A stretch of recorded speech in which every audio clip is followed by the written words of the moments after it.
आप देख रहे हैं कर्तव्य एवं निष्ठा का बयान, साहित्य और संस्कृति का बयान, समता की आवाज बयान टीवी। जय हिंद साथियों, मैं साक्षी गौतम।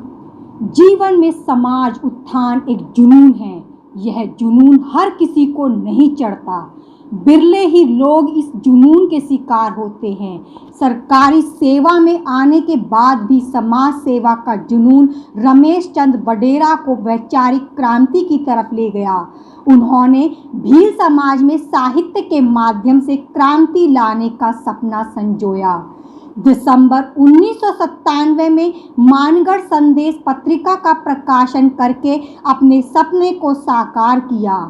पत्रिका के शीर्षक के नीचे जन चेतना की सामाजिक पत्रिका लिखा होता था। इसके अलावा जनजाति क्षेत्र की एक सामाजिक पत्रिका भी पढ़ने को मिलता रहा। अक्टूबर 2001 का अवलोकन करें तो पता चलता है कि मानगढ़ संदेश के नीचे दक्षिणी राजस्थान के आदिवासी भील मीणा समाज की पत्रिका लिखा गया है। इसी अंक में संपादक के रूप में रमेश चंद बडेरा तथा अतिथि संपादक के रूप में मन्ना लाल रावत का नाम अंकित है। पत्रिका का वार्षिक सहयोग 100 रुपये पत्रिका में लिखा होता था। 25वें अंक के शीर्षक के ऊपर दिसंबर 1997 से लगातार प्रकाशित ठीक इसी पंक्ति के नीचे मानगढ़ संदेश कलात्मक रूप से लिखा गया है। उक्त शीर्षक नीचे आदिवासी क्षेत्र की सामाजिक साहित्यिक पत्रिका लिखा हुआ है। एक काली पट्टी में अंक 25 माह दिसंबर 2012 सहयोग राशि 100 रुपये लिखा हुआ पढ़ा जा सकता है। पुस्तक के आकार का यह अंक 180 पृष्ठ का है। पुस्तक आकार का सबसे छोटा अंक दिसंबर 2008 का 48 पृष्ठ का था। इस दृष्टि से देखा जाए तो पत्रिका के पृष्ठों की संख्या असीमित रही है। प्रारंभ में पत्रिका 4 पृष्ठीय फोल्डर के रूप में तथा बाद में पुस्तक के आकार में प्रकाशित हुई। पत्रिका के मुख्य पृष्ठ को बड़े ही कलात्मक ढंग से सजाया जाता था। संपादकीय पता 2A33 housing board colony Banswara Rajasthan से प्रकाशित पत्रिका बुरहानी सेल्टन ऑफसेट प्रिंटर से मुद्रित होती थी। इसकी पृष्ठभूमि में भील समाज सेवा संस्थान बांसवाड़ा व अरावली उद्घोष की प्रेरणा रही। 1991 से 92 में सामाजिक संस्था भील समाज सेवा संस्थान बांसवाड़ा का गठन हुआ, जिसमें महामंत्री का दायित्व निभाने का अवसर मिला। वर्ष 1989 में अरावली उद्घोष के प्रकाशन की जानकारी मिली। वर्ष 1992 में अरावली उद्घोष के संपादक वीपी वर्मा पथिक जी से उदयपुर में मिले। उस समय अरावली उद्घोष के अलावा कोई आदिवासी पत्रिका न थी।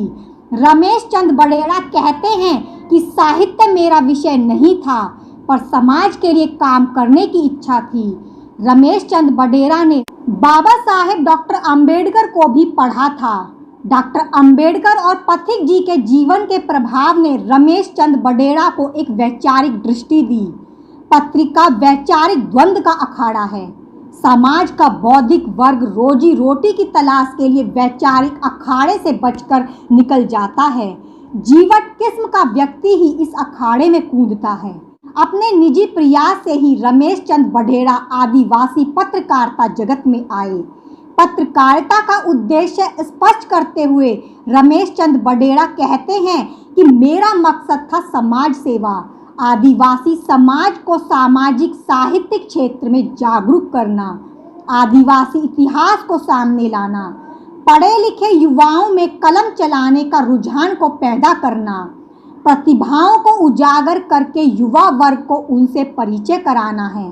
पत्रिका में सामाजिक लेख, कहानी, महापुरुषों की जीवनी के अलावा सामाजिक एवं धार्मिक गतिविधियों को भी पत्रिका में स्थान दिया।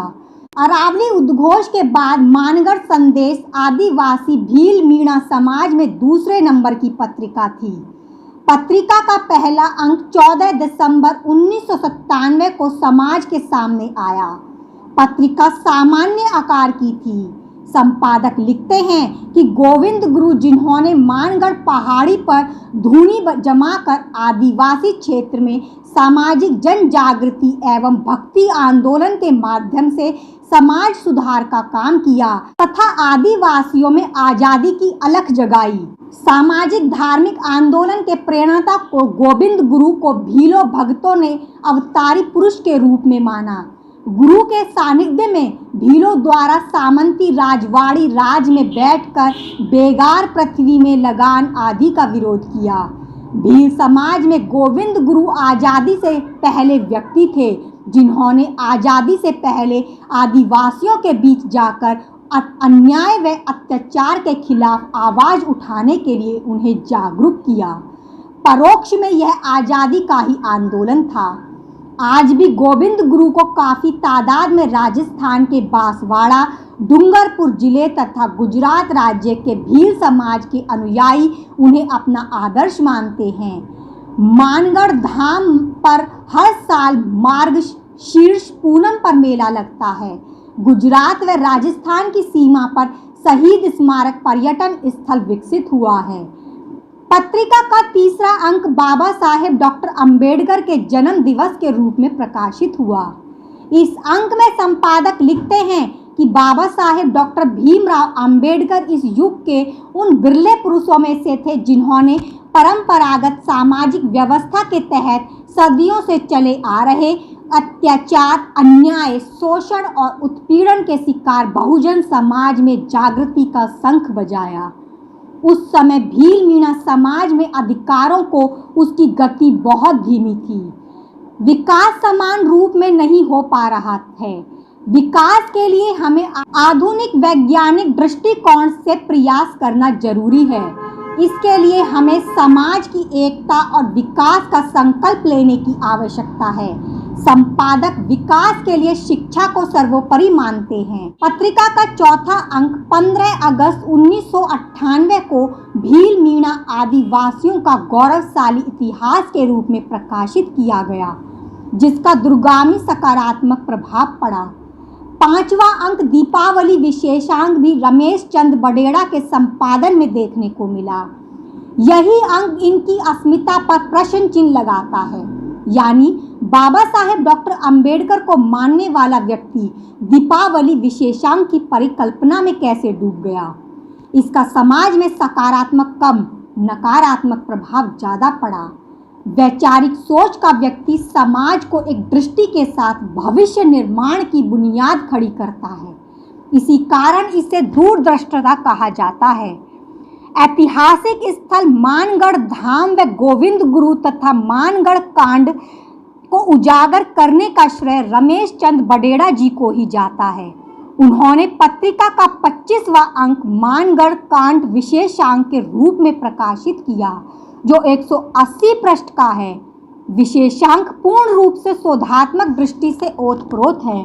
संपादक महोदय विशेषांक के प्रति शोधार्थियों को निःशुल्क उपलब्ध कराते रहे।